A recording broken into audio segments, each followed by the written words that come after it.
Ministério Público realiza operação em 9 cidades catarinenses e prende 14 pessoas. 8 empresas e mais de 35 funcionários públicos foram investigados por crimes de peculato e fraudes em licitações. Imprudência na estrada. Caminhoneiro perde o controle da direção e atinge um ponto de ônibus. Uma mulher ficou gravemente ferida. De acordo com a polícia, o motorista estava dirigindo embriagado.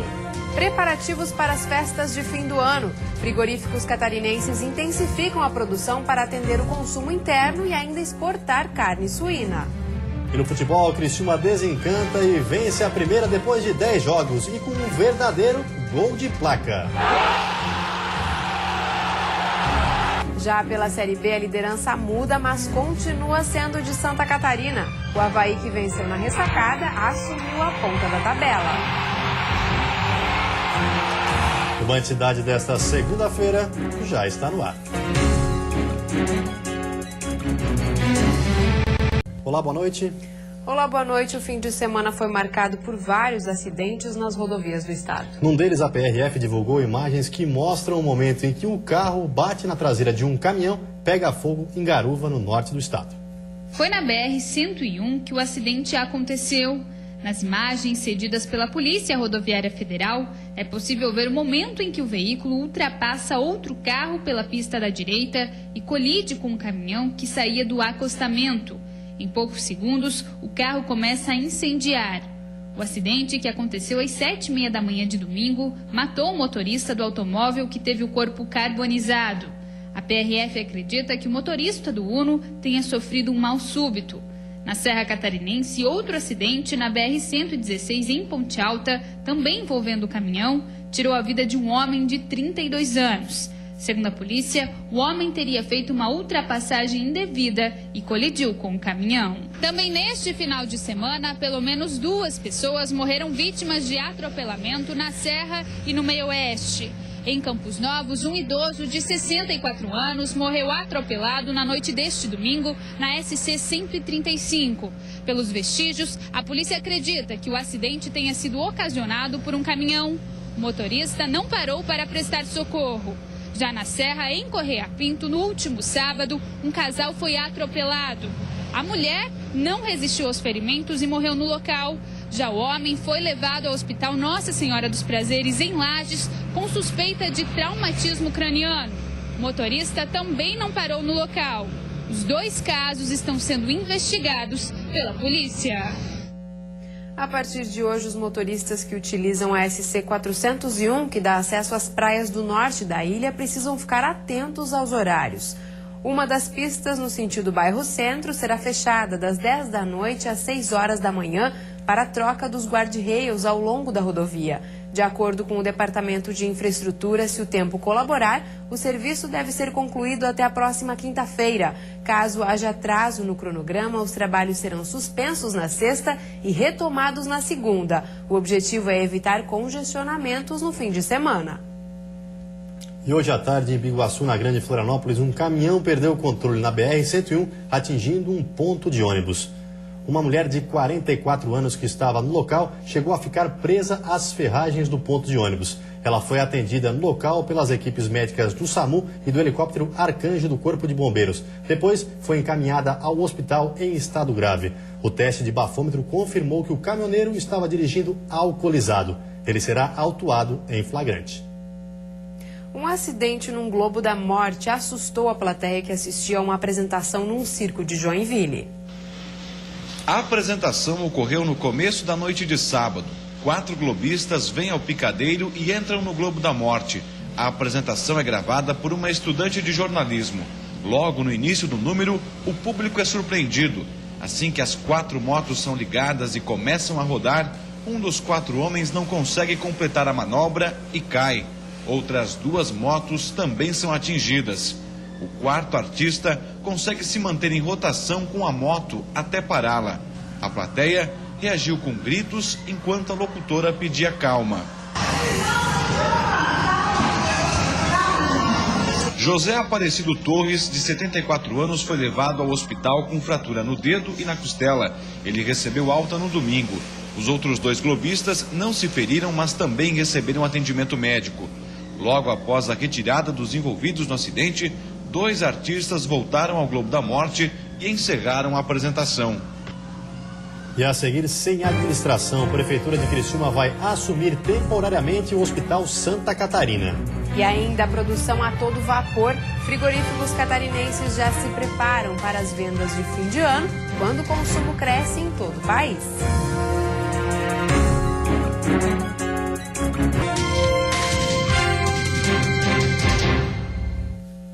De olho no mercado, frigoríficos catarinenses já se preparam para o tradicional aumento de cerca de 15% no consumo de carne suína para o fim do ano. Os animais que estão sendo preparados para atender a demanda das festas de final de ano pode ter em média 30 quilos. Os cortes mais procurados são o pernil e o lombo, além da cabeça do suíno, que está na lista de algumas regiões.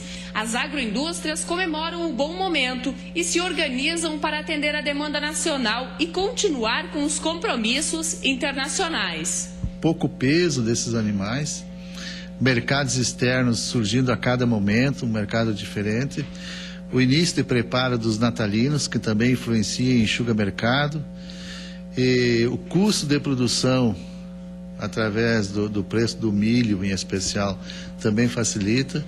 Então está numa fase muito importante a suinocultura e que devemos ter essa maré por mais tempo, devido até às perspectivas de safra de milho e o comércio ou o mercado de carnes. A produção para o final de ano também anima os produtores catarinenses, que estão vivendo uma das melhores fases da suinocultura e recebendo em média R$ 3,64 pelo quilo do suíno. Mesmo com o mercado em alta, a meta é continuar crescendo. E para isso, seu Inácio, produtor de suínos há mais de 15 anos, tem um segredo para se manter na atividade. Então o suinocultor tem que investir sim, mas não aumentando o plantel, e sim melhorando a sua produtividade.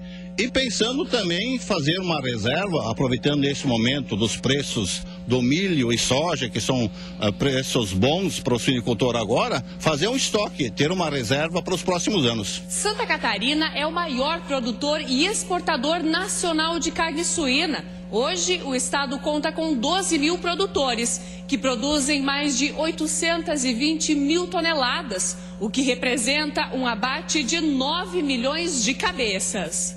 Os brasileiros consomem cerca de 15 quilos de carne suína anualmente. O incremento nas vendas deve acontecer próximo das festas de final de ano, com a liberação do 13º salário. E com essa expectativa de aumento da demanda, os frigoríficos continuam o trabalho para atender tanto o mercado interno quanto o externo. Esse último responsável por um consumo de 150 toneladas por ano de suínos produzidos aqui em Santa Catarina. E na semana passada mostramos a situação dos animais de rua em Lages. Desde 2012, uma lei garante a castração gratuita de cães e gatos de rua. Mas a medida demorou 2 anos para sair do papel. É aqui no Centro de Zoonoses de Lages que as castrações de cães e gatos serão realizadas. Hoje, em ato simbólico, o prédio onde irá funcionar o centro cirúrgico foi inaugurado. Os atendimentos já devem começar nesta semana. 2 veterinários vão trabalhar na função. Serão prioritariamente os cachorros de rua, que esse é o nosso grande problema, né? Que andam por aí perambulando, são os animais errantes e pode transmitir zoonoses e problema de trânsito, uma série de situações. Esse vai ser o nosso foco. Também vamos atender famílias de baixa renda até 2 salários mínimos, conforme preconiza a lei. Serão 10 castrações por dia, de segunda a sexta-feira. Neste local serão castrados os machos. Já as fêmeas serão castradas no Hospital Veterinário da UDESC, através de um convênio firmado entre o poder público e a universidade. A expectativa é que 150 cadelas e gatas sejam castradas no hospital a cada 6 meses. Segundo o secretário, o castramóvel que mostramos na semana passada, parado no pátio da Secretaria do Meio Ambiente, também vai começar a rodar na cidade. E nós vamos ter mais o castramóvel para fazer o deslocamento do animal do destino até o centro zoonose, depois devolvido para o destino que ele foi recolhido. Estima-se que Lages tenha cerca de 90 mil cães, entre domésticos e de rua. São quase 2 animais por habitante. Mas o coordenador do Centro de Zoonoses afirma que para diminuir a população de animais nas ruas, a comunidade também precisa cooperar. enquanto não mudar a consciência da população sobre o abandono, não tem prefeitura, não tem zoonose, não tem meio ambiente que dê conta. O município de Criciúma irá assumir temporariamente a gestão do Hospital Materno Infantil Santa Catarina. A abertura das propostas será feita no dia 22 deste mês, 2 dias após o prazo final estipulado pelo Hospital São José, que atualmente gerencia a unidade. De acordo com o secretário de Saúde de Criciúma, a transição deverá ser rápida e o quadro de funcionários não será afetado. Essa é a nossa previsão, a nossa expectativa, né? Mas por isso nós preparamos um plano B, né? Se não acontecer isso até o dia 20, para um contrato de urgência para a administração do hospital, nós assumiremos. A organização social vencedora irá receber mensalmente o valor de R$670 mil para gerenciar a unidade. Os recursos são do governo estadual e federal. Conforme o edital, uma série de pré-requisitos foram instaurados para a escolha das propostas. De acordo com o secretário, a transição não deve prejudicar os trabalhos administrativos do hospital. Uma das principais que foi exigência já no edital, é que essa entidade precisa já estar administrando ou provar experiência em administração hospitalar ou até de pronto atendimento tipo UPA. A decisão do repasse temporário foi definido pelo Hospital São José.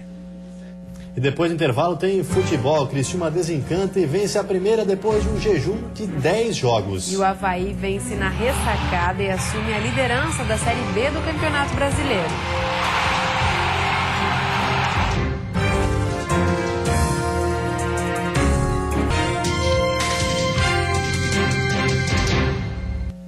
Em Joaçaba foi inaugurado o terceiro impostômetro do estado. Um número gigantesco e que está chamando a atenção de quem passa pela Avenida Getúlio Vargas, na área central de Joaçaba. O valor representa o quanto de impostos já foram pagos até agora pelos brasileiros. Representa uma arrecadação enorme, né? Eu acho que uma das maiores do mundo e mal aplicado. Muito dinheiro, né? Meu Deus do céu, saber que a gente paga tudo isso de imposto. E a gente nem se toca do que a gente está pagando. É muito dinheiro. Este é o terceiro impostômetro do estado. As cidades de Itapema e Chapecó também contam com equipamento que visa alertar a população.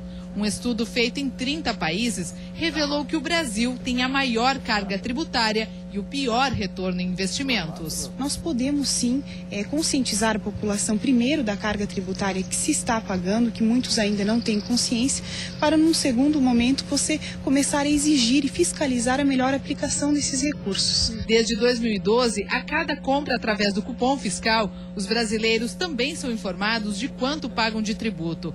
A meta agora é levar uma proposta de carga tributária mais baixa para a votação no governo federal. A terça-feira vai ser de ar seco e frio, com predomínio de sol em todas as regiões. Temperatura baixa na madrugada e pela manhã, com chance de geada nas partes mais altas. A mínima deve ficar em 0 grau na Serra e a máxima em 23 no litoral norte, Vale do Itajaí e também no sul do estado. No Planalto Norte, mínima de 14 e máxima de 19 graus.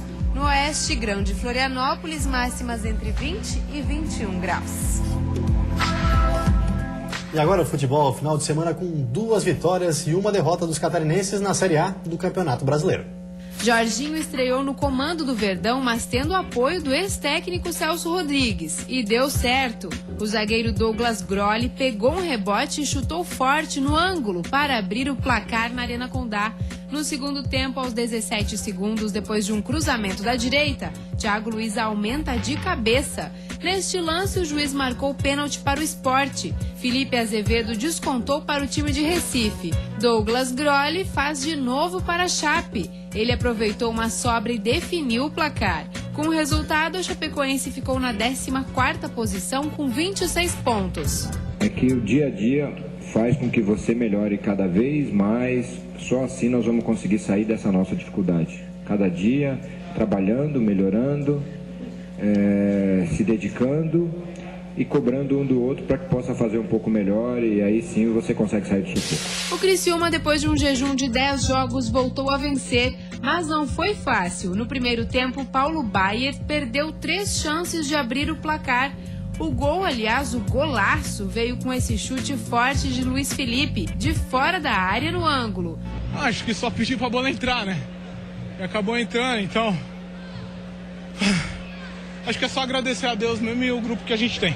O Tigre ainda está na zona do rebaixamento, mas agora na 17ª colocação com 21 pontos. Quem decepcionou foi o Figueirense, que estava a 8 jogos sem perder sob o comando de Argel Fuchs. Em Feira de Santana, o Bahia fez 3-0 no Alvinegro, que acabou a rodada em 13º lugar com 25 pontos. E pela Série B, o Joinville jogou fora de casa e arrancou um empate, permanecendo no grupo de acesso. Mas a liderança da competição agora é do Avaí. Com o uniforme novo, o Leão da Ilha perdeu boas chances no primeiro tempo e viu o Vila Nova ameaçar algumas vezes. Mas na etapa complementar, Marquinhos desviou um cruzamento rasteiro da direita e abriu o placar. James do Vila Nova, de cabeça, empatou o jogo. Escanteio para o Avaí. O camisa 10 bate e o artilheiro Diego Costa, de cabeça, vira o jogo. Festa na ressacada.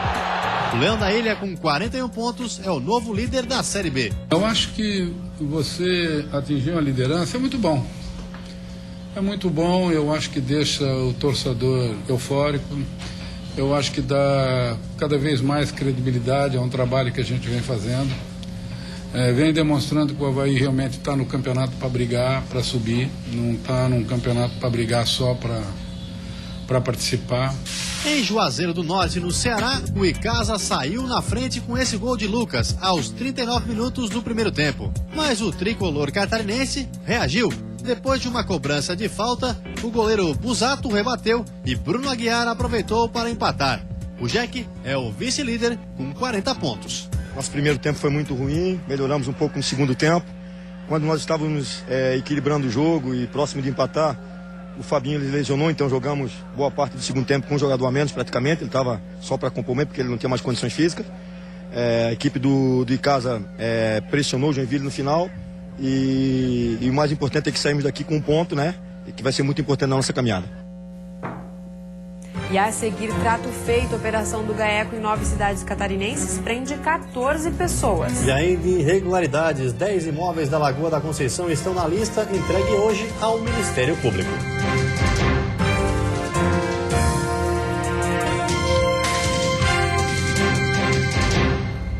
O TRE manteve a cassação do prefeito de Palhoça, Camilo Martins. Em sessão na tarde desta segunda-feira na capital, o Tribunal Regional Eleitoral manteve a cassação do prefeito de Palhoça, Camilo Martins. O prefeito foi declarado culpado por abuso do poder econômico. Na denúncia, o Ministério Público Eleitoral concluiu que ele utilizou recursos recebidos do poder público durante a campanha para prefeito na eleição de 2012. A defesa ainda pode recorrer da decisão ao Superior Tribunal Eleitoral. Operação Trato Feito. Força-tarefa prende servidores públicos da Prefeitura de Balneário Camboriú. O cumprimento dos mandados de prisão e de busca e apreensão aconteceu nas primeiras horas da manhã desta segunda-feira. Durante a força-tarefa, participaram representantes do Ministério Público, das Polícias Civil e Militar e GAECO. O objetivo da operação é prender suspeitos de envolvimento em fraude de licitações, corrupção e ainda favorecimento a empresas, principalmente da construção civil. Essas fraudes às licitações foram identificadas durante investigações de procedimentos cíveis na órbita da Promotoria de Justiça da Moralidade Administrativa. Em razão disso, nós então instauramos o procedimento de investigação criminal. Esse procedimento de investigação criminal contou com algumas medidas judiciais, todas autorizadas judicialmente. Essas medidas judiciais, então, revelaram, além das fraudes às licitações que nós estávamos apurando, outras infrações penais que ocorriam no âmbito da administração pública do município de Balneário Camboriú. Todos os 14 mandados de prisão expedidos durante a Operação Trato Feito foram cumpridos. Entre as pessoas detidas estão servidores da Prefeitura de Balneário Camboriú e ainda empresários de 9 cidades de Santa Catarina, incluindo Florianópolis, Joinville e Jaraguá do Sul. Um funcionário público também foi afastado do cargo temporariamente, para não atrapalhar nas investigações, que continuam no decorrer da semana. E obviamente que se tiver algum tipo de mal feito, alguém que tenha agido em desconformidade com a lei, nós vamos sim tomar os procedimentos devidos, afastamento ou mesmo exoneração dos servidores envolvidos. Mapeados os imóveis irregulares na Lagoa da Conceição. Das 36 residências construídas após 2005, 10 terão que ser parcial ou totalmente demolidas. Na lista da Prefeitura estão 36 imóveis construídos após 2005, a menos de 30 metros da Lagoa da Conceição. Destes, 10 estão em situação irregular e devem ser notificados e demolidos. O pedido da listagem foi feito pelo Ministério Público Federal e acordado em audiência no mês passado. Foi autorizada uma obra e, na verdade, os proprietários, por conta própria, ampliaram essa obra, ou com piscinas ou decks, sem autorização da Prefeitura. Esses são 8 casos dos 10. 2 deles, inclusive, que são os mais graves, a própria Prefeitura autorizou no ano de 2006 que se pudesse fazer a construção. Nos próximos dias, a Prefeitura também deve apresentar uma proposta de sinalização e abertura de acessos públicos na Lagoa da Conceição. Todos os imóveis construídos atrás das avenidas das Rendeiras e Osni Ortiga não estão incluídos no caso porque não obstruem o acesso à orla ou à faixa de areia. Já os demais serão catalogados e analisados caso a caso. Para o vice-presidente da Associação dos Moradores da Lagoa da Conceição, a medida vai beneficiar o bairro, mesmo se algumas residências tiverem que ser derrubadas. Até porque quem construiu de 2005 para cá estava ciente do risco que corria. Nesta quinta-feira, a Prefeitura deve ter nova audiência com o Ministério Público Federal na Justiça Federal. E antes de encerrarmos, uma olhadinha no trânsito da capital. Aí você acompanha imagens ao vivo das pontes Colombo Salles e Pedro Ivo Campos. Movimento intenso nos dois sentidos, mas principalmente para quem deixa a ilha de Santa Catarina. Agora em Florianópolis, 23 graus. E vem aí o Jornal da Band. Uma ótima noite para você. Até amanhã. Boa noite. Até amanhã.